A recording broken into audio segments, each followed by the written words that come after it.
জালালে রাদিয়াল্লাহু তাআলা আনহুম ওয়া রাদওয়ান প্রত্যেকজনের লোক আল্লাহ রাদিয়াল্লাহু লাগাইয়া দিছেন। অর্থাৎ নবী সাহাবায়ে কেরাম হল আমিও তোমাদের প্রতি আল্লাহ রাজি, তোমরা আমি আল্লাহ তাআলার প্রতি রাজি। সুবহানাল্লাহ। নবী 63 বছরের মাঝে 53 বছর 13 বছর জিন্দেগি মক্কাতুল মুকাররমার ভিতরে দিনের দাওয়াত দিয়া যায়। আমরা যে সবাই মুক্তবর মধ্যে ঈমানে মুফাসসাল আমানতু বিল্লাহি ওয়া মালাইকাতিহি ওয়া কুতুবিহি ওয়া রুসুলিহি আমরা পড়াশোনা করি। অর্থাৎ প্রত্যেকজন উম্মতে মুহাম্মাদিয়া আমানতু বিল্লাহ, আমি আল্লাহ তাআলার উপরে ঈমান আনলাম। অর্থাৎ ও আল্লাহর প্রতি আমরা ঈমান আনলাম যে আল্লাহর কোনো দ্বিতীয় কোনো শরীক নাই, আল্লাহর কোনো আওলাদ নাই, আল্লাহ তাকিয়া হয় জমিনে জন্ম লইছেন না, আল্লাহ পৃথিবীর প্রতিটা মখলুকাতরে জমিনে সৃষ্টি করছে। গোটা কুল কায়নাতের মালিক একমাত্র আল্লাহ। সুবহানাল্লাহ।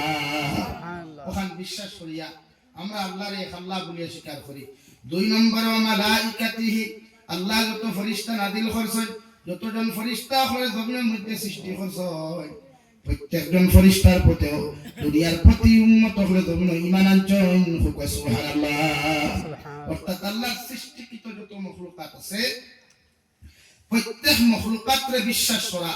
আমানতু বিল্লাহি ওয়া মালাইকাতিহি ওয়া কুতুবিহি ওয়া রুসুলিহি ওয়াল ইয়াউমিল আখির ওয়াল কদরি ওয়া খাইরিহি ওয়া শাররিহি মিনাল্লাহি তাআলা ওয়াল বা'সি বা'দাল মউত। এই 7 জিনিসের প্রতি ঈমান আনা প্রত্যেক উম্মতে মুহাম্মাদের উপরে ফরজে আইন।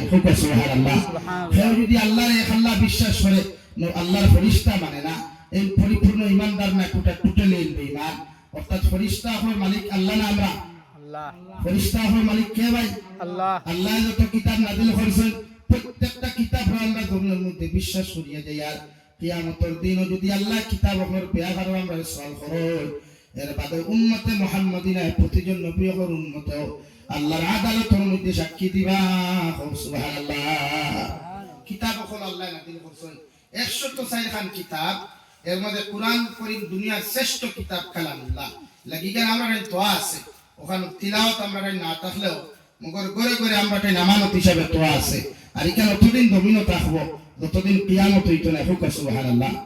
বিশ্বনবী মুহাম্মদুর রাসূলুল্লাহ সাল্লাল্লাহু তাআলা আলাইহি ওয়াসাল্লাম ফরমায়, কিয়ামত অনুষ্ঠিত হওয়ার আগে পৃথিবীর জমিন থেকে আল্লাহ তার কালাম উঠাই লিব গিয়া।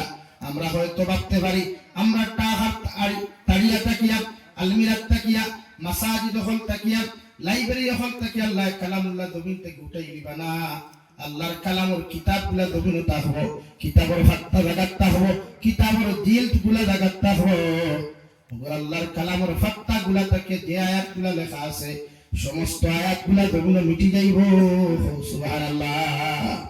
অর্থাৎ আল্লাহর কালাম জায়গাত থাকবো, আয়াত থাকতো না। এখন যেন আল্লাহর কালাম করলে আউযু বিল্লাহি মিনাশ শাইতানির রাজিম, বিসমিল্লাহির রহমানির রহিম, আলহামদুলিল্লাহি রাব্বিল আলামিন থেকে শুরু করিয়া মিনাল জিন্নাতি ওয়ান নাস পর্যন্ত আয়াত আছে না। দাড়ি কমা, ইজহার, ইখফা, ইদহাম, গুন্না সব আছে, ওয়াকফ আছে, ওয়াকফে লাযিম আছে, বিভিন্ন কুটলি থা আছে, নুন আছে, সব জায়গায় জায়গায় এখন আছে।